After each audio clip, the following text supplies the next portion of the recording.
We start with another gruesome day on Wall Street. Another quadruple-digit loss for the Dow, which is on pace to shed 3,000 points in 2 days.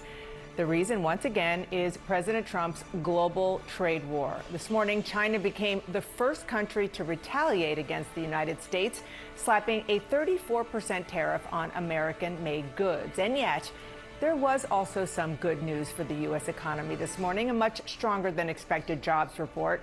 The economy added 228,000 new jobs in March. CNN's Vanessa Yurkevich is at the New York Stock Exchange.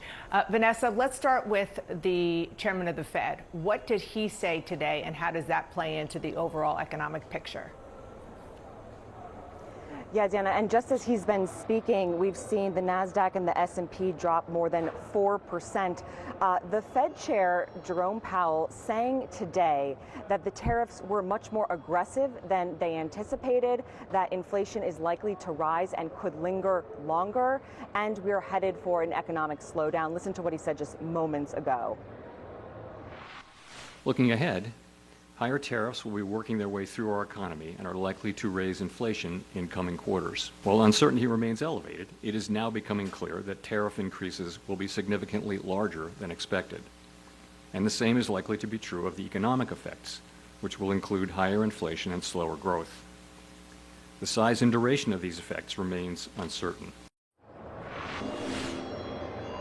Now, reporters in the room also asked Jerome Powell whether he believes that the economy is headed for a recession. He would not answer that, but we know J.P. Morgan revised their recession outlook up from 40% before President Trump announced these tariffs on April 2nd to 60%. And you can see just what the stock market has done over time since President Trump took office in January. Just a steep decline on the NASDAQ, the S&P, and on the Dow. Just a precipitous decline, especially in this last week, as investors are craving some sort of uncertainty. Dana, doesn't look like they're getting that right now.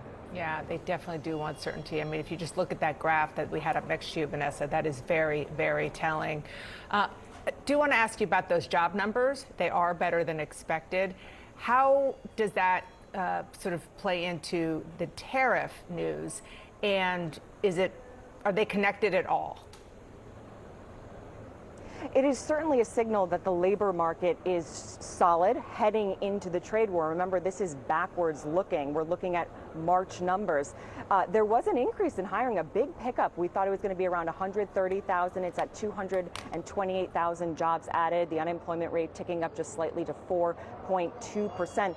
But investors I've spoken to say that this is really ancient news at this point. They're looking forward to the trade war, that you don't feel like this trade war has been captured in that March report at all. But what it does signal is that the labor market is strong and could sort of soften the blow of a recession if that's coming. One investor told me that if we back out of this trade war now, we are likely to avoid a recession because of this stronger report. But of course, as I said, that investors are really looking for some sense of certainty right now, and a lot of what they're getting is uncertainty around this trade war, especially as we're now hearing retaliatory measures from countries like China. With stocks plummeting and markets in turmoil, President Trump is sounding defiant, insisting his sweeping tariffs are going very well. He's promising that his policies, quote, will never change. Not sure that Wall Street is understanding that as a positive because we have been showing what is going on there. Joining me now with a response to all of this from Capitol Hill is the Senate Democratic leader, Chuck Schumer. Senator Schumer, thank you so much for being here. We are seeing a historic rout on Wall Street. The Fed chair just warned that these tariffs could drive inflation back up, hurt growth. How worried are you that all of this could push the U.S. economy into a recession? I'm very worried about it, Dana. This is one of the most disastrous and poorly thought out policies that the Trump administration has done thus far, and that's saying a lot. First, the disaster to American families is dramatic. It's estimated the average family, it'll cost them $5,000 more a year, and that means that's the price of everything, whether it's groceries or drugs or food or clothing or cars or gas or building a home, goes way up. And what does that mean?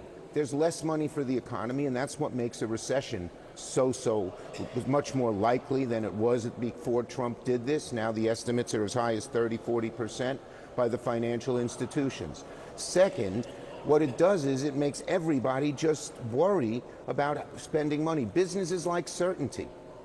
And when there's no certainty, because Donald Trump has been so erratic, businesses hold back on spending, on training, on hiring people. Consumers say, hey, I'm not going to be able to afford that one trip we've been saving for to visit grandma or buy the new car.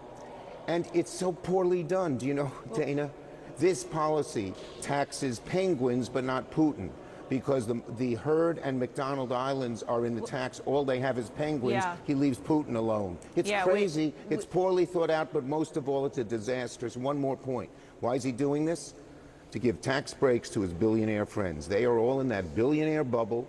They just talk to themselves, and they don't know how badly they're hurting average American families.